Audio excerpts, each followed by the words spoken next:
Imagine por um momento que um gênio lhe aparece hoje e lhe concede um poder que parece divino. Permite-lhe projetar o mundo perfeito. Você pode decidir as leis econômicas, a distribuição da riqueza, o clima político e as estruturas sociais. Você tem o pincel para pintar a utopia. No entanto, há uma condição inegociável. Você não sabe quem será nesse mundo. Não sabe se nascerá homem ou mulher, se será branco, negro ou asiático. Não sabe se nascerá com uma inteligência superior, com um talento atlético extraordinário ou com uma deficiência física. Não sabe se nascerá num berço de ouro em Manhattan ou numa cabana de barro numa zona remota. Você está diante de um barril que contém bilhões de bolas, e cada uma representa uma identidade humana. Você só pode tirar uma. Este conceito, que eu chamo de loteria ovariana, é a lição de humildade mais importante que qualquer ser humano pode aprender. Eu ganhei essa loteria. Nasci nos Estados Unidos em 1930, sendo homem e branco. Naquele momento e lugar, essas características eram os traços ideais para prosperar no sistema capitalista que estava prestes a explodir. Se tivesse nascido um século antes, ou em outro continente, ou com outro género, meu talento para alocar capital não teria servido de nada. Provavelmente teria sido o almoço de algum predador ou teria vivido na miséria absoluta. No entanto, é aqui que a maioria das pessoas se engana. A sorte entrega-lhe o bilhete, mas o sistema operacional pessoal é o que determina se esse bilhete o leva ao topo ou se você o desperdiça. Já vi pessoas que ganharam a loteria ovariana. Inteligentes, ricas de nascença, bonitas e com contatos, que terminaram suas vidas na miséria emocional e financeira. E vi pessoas que tiraram uma bola difícil do barril.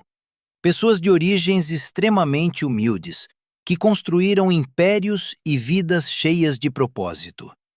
A diferença não está na sorte inicial, mas nas leis de ferro sob as quais decidem operar. A maioria das pessoas vive como barcos à deriva, sem leme. São empurradas pelas correntes da sociedade, pelas expectativas dos seus pais, pelos algoritmos das redes sociais e pelos gritos dos anunciantes. Reagem à vida em vez de projetá-la. Hoje, quero entregar-lhe o leme. Baseando-me em 90 anos de investimento, não apenas em ações, mas em princípios de vida, destilei 5 leis fundamentais. Se adotar estas regras como seu sistema operacional, deixará de ser uma vítima das circunstâncias e se tornará o arquiteto de seu próprio destino. Não são truques para ganhar dinheiro rápido. São os alicerces de uma vida sem arrependimentos. Regra número 1. A arte da subtração e a lei 25/5. Vivemos na era da abundância infinita. Nunca antes na história humana tivemos acesso a tantas opções, tantas oportunidades e tanta informação. E, paradoxalmente, nunca antes as pessoas se sentiram tão ansiosas, tão sobrecarregadas e tão estagnadas. As pessoas sofrem do que eu chamo de armadilha da adição. Acreditam que para ter sucesso precisam adicionar mais. Mais negócios, mais livros na lista de leitura, mais contatos em sua rede, mais habilidades em seu currículo. Assumem que, se adicionarem mais insumos, obterão melhores resultados. Na física da riqueza, isso é um erro fatal. O sucesso não é uma questão de adição, é uma questão de subtração violenta. Deixe-me contar-lhe uma história sobre o meu piloto Mike Flint. Mike havia voado para 4 presidentes dos Estados Unidos, mas um dia estávamos conversando sobre suas metas pessoais. Pedi-lhe que fizesse um exercício simples. Mike, escreva uma lista das 25 coisas que você quer alcançar em sua vida nos próximos 10 anos. Mike levou o seu tempo e voltou com uma lista sólida. Depois, eu lhe disse: Agora, olhe para essa lista e circule as 5 que são absolutamente inegociáveis.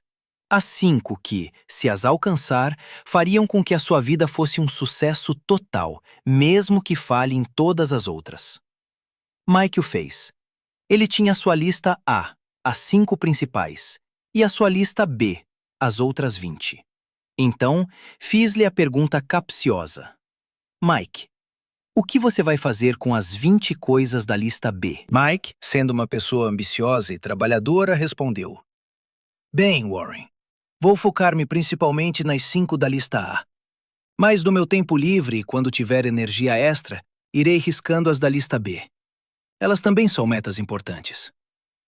A minha resposta foi imediata. Não, Mike. Você está completamente enganado. Tudo o que você não circulou na lista B acabou de se tornar na sua lista de evitar a todo custo. A partir de hoje, essas 20 metas são os seus inimigos mais perigosos. Você não lhes dedicará nem um segundo do seu tempo, nem um gramo da sua energia, até que tenha conquistado as 5 principais. Por que sou tão radical com isso? Porque as metas da lista B não são ideias ruins. Se fossem ideias ruins, seriam fáceis de ignorar. São boas ideias. São ideias medíocres que se disfarçam de produtividade. Elas o seduzem porque o fazem sentir-se ocupado, mas na realidade estão drenando o combustível de que você precisa para alcançar as metas que realmente importam. A energia humana é limitada. Se você diluir a sua energia em 25 direções, moverá cada uma delas 1 centímetro. Se focar toda a sua energia em uma única direção, a moverá 1 quilômetro. Pensa em uma lupa. Se você segurar uma lupa sob o sol e a mover constantemente, nada acontecerá. Mas se a mantiver imóvel, focando cada raio de luz em um único ponto sobre uma folha seca, criará fogo. A maioria das pessoas não tem sucesso porque não tem luz solar suficiente. Elas não têm sucesso porque não sabem ficar quietas com a lupa focada. O sucesso exige uma eliminação dolorosa.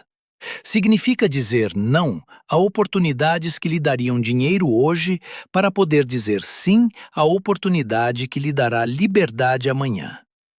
Significa rejeitar convites sociais, projetos paralelos tentadores e hobbies que o distraem. Em nossa cultura, estar ocupado tornou-se um símbolo de status. Mas para mim, estar ocupado é um sinal de que você perdeu o controle do seu tempo. Se a sua agenda está cheia de compromissos da lista B, você está sabotando ativamente a sua lista A. Sua tarefa hoje é imitar Mike Flint. Pegue um lápis e um papel. Seja brutalmente honesto. Liste os seus 25 desejos. Depois, com um lápis vermelho, pode essa árvore sem piedade. Um jardineiro não poda uma árvore porque a odeia. Ele a poda porque ama os frutos e sabe que, se não cortar os ramos fracos, a energia da árvore se dispersará e os frutos serão pequenos e amargos. Poda a sua vida hoje para que os seus resultados amanhã sejam enormes. Não se trata do que você faz, trata-se do que você tem a disciplina de deixar de fazer. Regra número 2. O placar interno e o domínio do ego. A lição mais profunda que recebi do meu pai, Howard Buffett, não teve nada a ver com taxas de juros ou análise de balanços. Foi uma lição sobre a arquitetura da alma. Meu pai me ensinou a diferença entre o placar externo e o placar interno.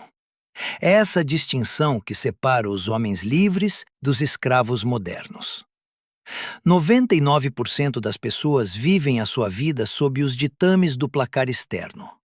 Tomam decisões baseadas no que os outros vão pensar, em como a sua reputação será vista no jantar do clube ou em quantos aplausos receberão na praça pública. O placar externo é uma armadilha de validação. Se o mundo diz que você é um sucesso, você se sente um sucesso, mesmo sabendo que por dentro é uma fraude. Se o mundo diz que você é um fracasso, você se sente miserável, mesmo sabendo que as suas ações foram corretas. Para ilustrar isso, eu sempre faço uma pergunta desconfortável. Você preferiria ser o melhor amante do mundo, mas que todos pensassem que você é o pior? Ou preferiria ser o pior amante do mundo, mas que todos pensassem que você é o melhor? Se a sua resposta é a segunda, você está operando sob um placar externo. Você está disposto a sacrificar a realidade da sua excelência pela ilusão da sua reputação. Viver sob o placar externo o transforma em uma marionete de públicos com os quais você nem se importa. Isso o leva a comprar casas que não pode pagar, a aceitar trabalhos que odeia e a fingir opiniões que não tem, apenas para manter uma imagem. Na era das redes sociais, este problema tornou-se pandêmico. As pessoas constroem museus das suas vidas para estranhos, enquanto seus alicerces internos apodrecem por falta de integridade. O placar interno, por outro lado, é regido pelos seus próprios padrões. É um juiz implacável que vive no seu peito e que não pode ser subornado pelos aplausos. Se você faz algo bem, sente-se satisfeito, mesmo que o mundo inteiro zombe de você. Se faz algo errado, sente-se miserável, mesmo que o mundo inteiro o recompense. Durante a bolha das empresas .com, no final dos anos 90, choveram críticas sobre mim de todos os cantos de Wall Street.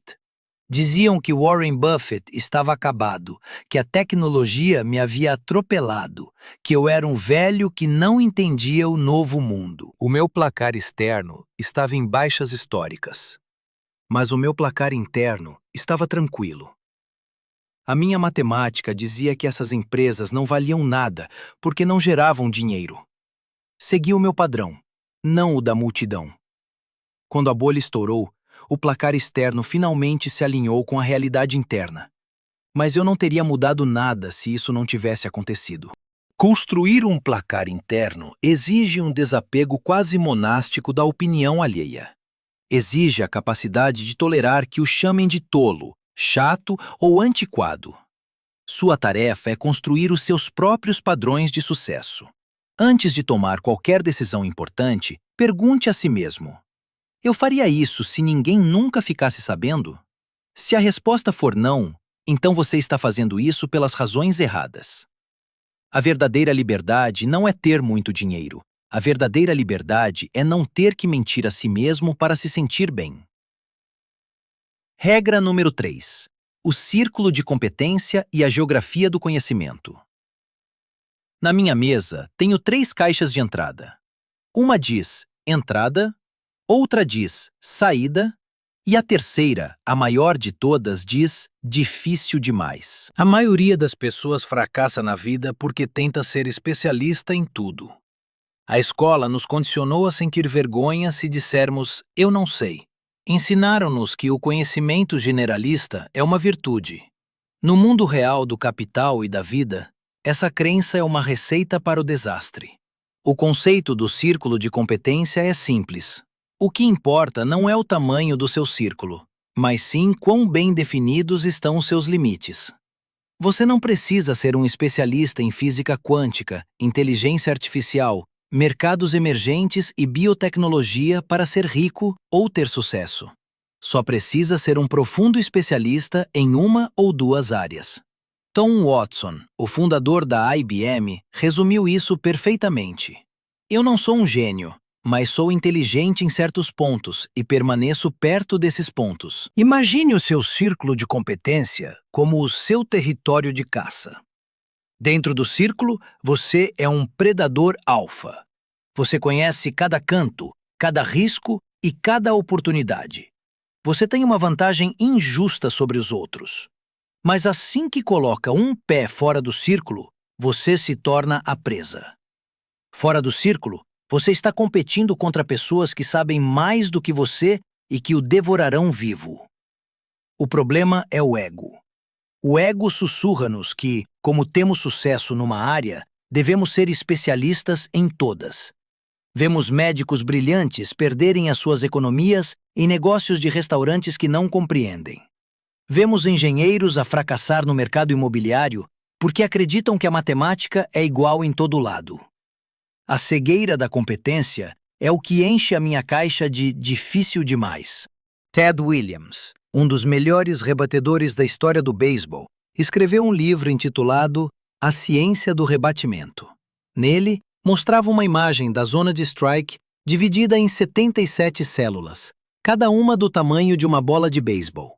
Ted sabia que, se esperasse que a bola caísse nos seus pontos ideais, as células onde ele rebatia 0,400, o seu sucesso estava garantido. Mas se tentasse rebater bolas nas células dos cantos, a sua média baixava para 0,230. No beisebol, se deixar passar 3 bolas, está fora. Mas no investimento e na vida, não há strikes. Você pode ficar com o taco no ombro durante 2 anos, ignorando centenas de lançamentos, e ninguém o tirará do jogo. A sociedade pressiona-o para que tenha uma opinião sobre tudo: política externa, criptomoedas, o futuro da energia. Eu digo-lhe, cultive o poder do eu não sei.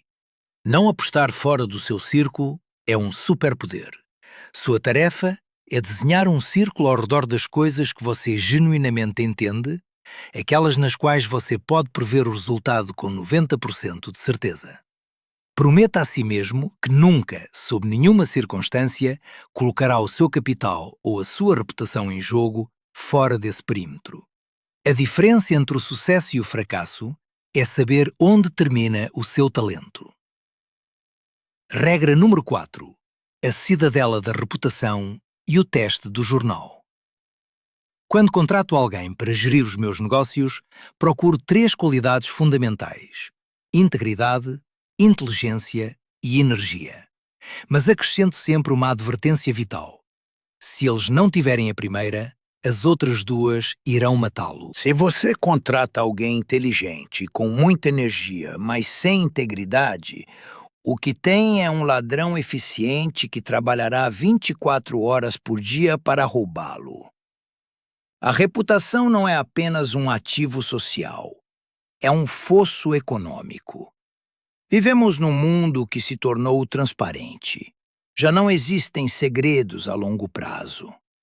Neste ambiente, a integridade tem um valor premium. Gera o que eu chamo de dividendos de confiança. Quando as pessoas confiam em você, o atrito nos negócios desaparece. Você não precisa de contratos de 100 páginas, nem de exércitos de advogados. Um aperto de mão basta. Isso poupa tempo, dinheiro e energia. A confiança é o lubrificante do capitalismo. No entanto, a reputação é o ativo mais frágil que você possui. Levei 20 anos a construir a minha reputação, mas bastariam 5 minutos para arruiná-la. É como uma peça de porcelana fina. Uma vez que racha, nunca mais volta a ser a mesma, por mais que você tente colá-la.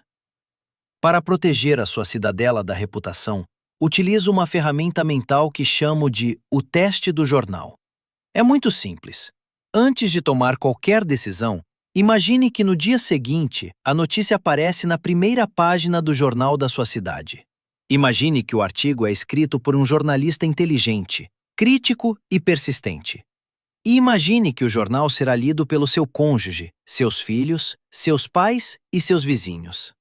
Se você se sentir orgulhoso de que eles vejam o que você fez e por que o fez, vá em frente. Se você sentir a mais mínima necessidade de racionalizar isso, de dizer, bem, é legal, ou todo mundo faz isso, pare imediatamente.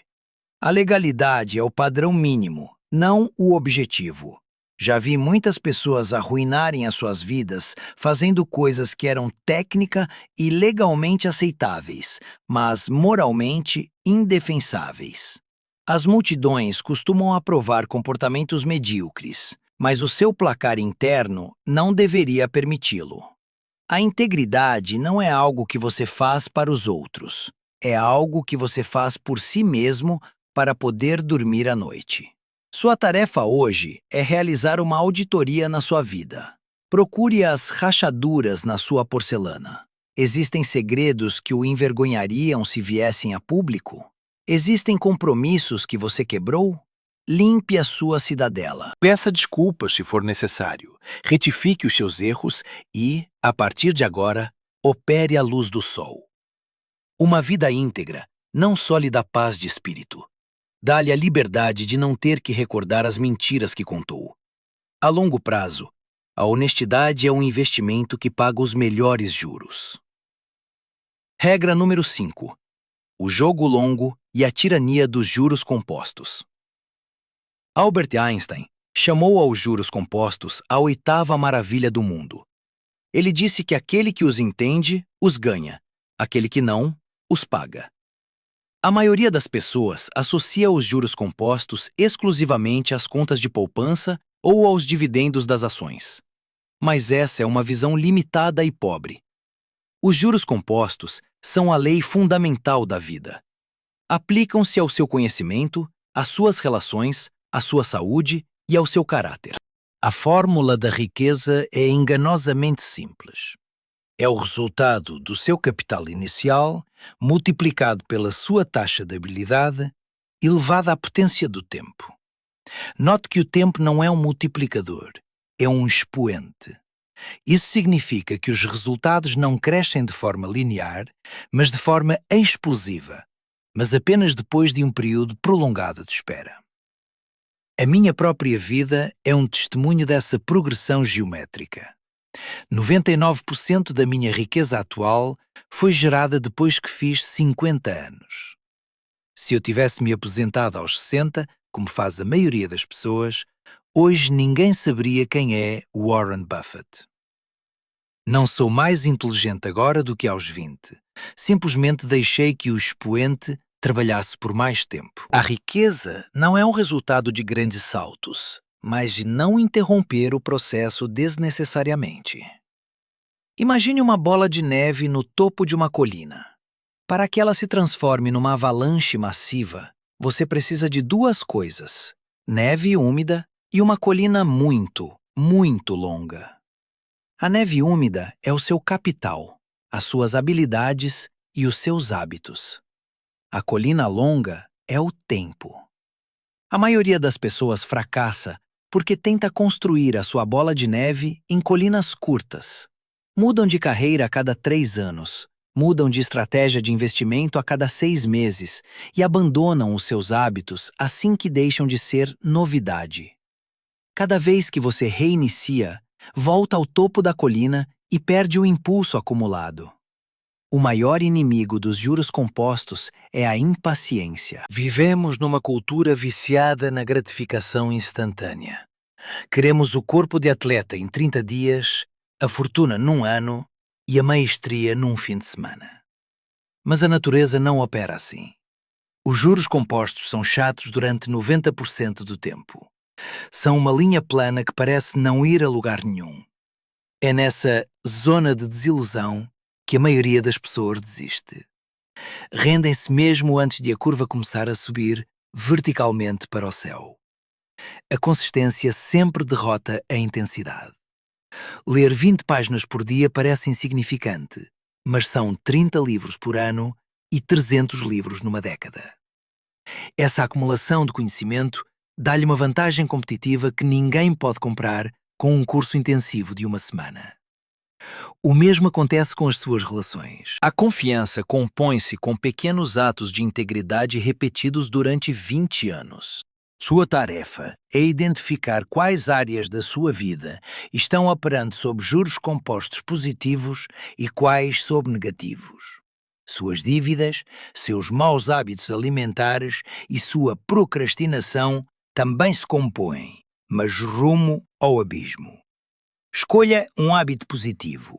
Ler, poupar, caminhar, ser gentil e comprometa-se a nunca interrompê-lo. Não busque resultados hoje. Busque a fidelidade ao processo. O tempo é o amigo dos negócios maravilhosos e o inimigo dos medíocres. Faça do tempo o seu maior aliado. Conclusão. O teste do obituário e a engenharia reversa da vida. Percorremos as 5 leis de ferro: a subtração do desnecessário, o placar interno, o círculo de competência, a cidadela da reputação e o poder dos juros compostos. Mas nada disso tem valor se não souber para onde se dirige. Para dar sentido a este sistema operacional, devemos aplicar uma técnica de engenharia reversa. Devemos viajar até o final da colina. Cheguei a uma idade em que muitos dos meus amigos já partiram. Passei muito tempo a pensar no que realmente resta no final. E asseguro-lhe que quando você chega aos 90 anos, não mede o seu sucesso pelo tamanho da sua conta bancária, nem pelo número de edifícios que tem o seu nome gravado na fachada. Há apenas uma métrica que importa, e é o que eu chamo de o teste do obituário. Imagine que hoje é o dia do seu funeral. Olhe para as pessoas que estão lá, a sua família, os seus amigos, os seus colegas. Agora, pergunte a si mesmo com total honestidade: quantas dessas pessoas amam você genuinamente? E a quantas delas você ama? Conheci pessoas imensamente ricas, homens que têm frotas de aviões e iates, mas que morrem na solidão mais absoluta porque ninguém os ama. Os seus filhos desprezam-nos, os seus empregados temem-nos e os seus conhecidos só estão lá pelo dinheiro. Isso não é sucesso. É o fracasso mais catastrófico que um ser humano pode experimentar. O amor não se pode comprar. Você pode comprar sexo, pode comprar atenção, pode comprar obediência, mas o amor é um sentimento que só se pode ganhar através de uma vida de amabilidade, integridade e generosidade.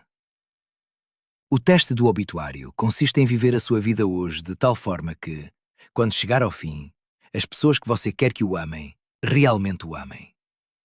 É uma forma de engenharia reversa. Se quer que digam que você foi um pai presente, tem que estar presente hoje. Se quer que digam que foi um parceiro honesto, tem que ser honesto hoje.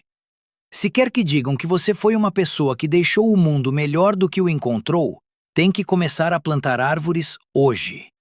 O dinheiro é uma ferramenta maravilhosa. Ele lhe dá liberdade. Permite-lhe não ter que fazer coisas que não quer fazer. Permite-lhe proteger os seus. Mas o dinheiro é um péssimo substituto da felicidade e um substituto inexistente do caráter. Não desperdice o bilhete da loteria ovariana que recebeu ao nascer. Jogue o jogo da vida com intensidade, mas jogue limpo. Jogue o jogo longo. Você recebeu hoje as chaves de um sistema que tem funcionado durante quase um século. Mas a sabedoria sem ação é apenas entretenimento intelectual. Não deixe que este vídeo seja simplesmente mais um insumo de informação lixo no seu cérebro. Peguem uma destas 5 regras, apenas uma, e aplique-a hoje mesmo. Cancele uma assinatura desnecessária, defina o seu círculo de competência, limpe uma rachadura na sua integridade ou comece esse hábito que se irá compor no tempo. A ação é o que transforma a sabedoria em propriedade. O mundo está cheio de barcos sem leme, mas agora você tem o seu. Projete a sua vida para que, quando chegar o momento de escrever a sua história final, você se sinta orgulhoso de cada capítulo. A colina é longa, a neve é úmida.